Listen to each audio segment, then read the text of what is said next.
Om Sri Ramanaya. Some questions from Aham Spurana. Be still. The first question is, how do I attain a self-realized state for me? Bhagavan says, be still. That is the practice. That practice makes us a self-realized state.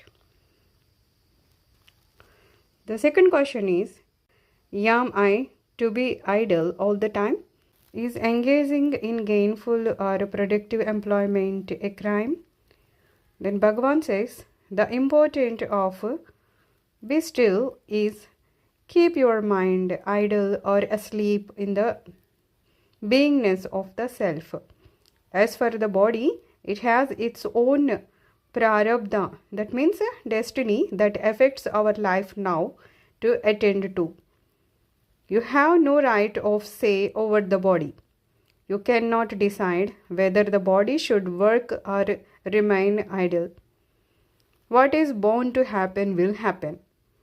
If the body is destined to remain without working, work cannot be obtained even if you hunt for it.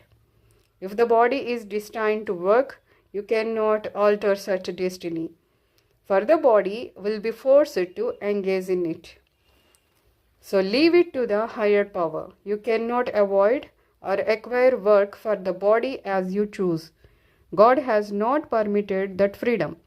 Only one freedom is permitted to man, and that is the freedom to perish in his own immortal self. This is also the only free will. Then the next question is, can meditation or vichara, that means a self-enquiry, be carried on in the midst of worldly activity? Then Bhagavan says, the feeling I am working is the hindrance.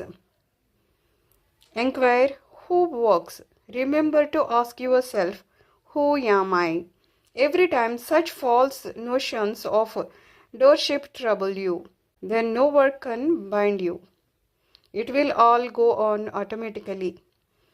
Make no effort either to work or to renounce work. Your effort is the bondage. Simply, perpetually remain as you are, mind merged in its soul so as to be indistinguishable from the beginning of the self. And do not bother about the question of whether the body ought to work or to idle away. If you remain non-attached, neither attached nor detached, for both are voluntary actions, the body's prarabdha will effortlessly carry it through whatever activities are meant for it in this life. You remain surrendered to the self, everything else disappears.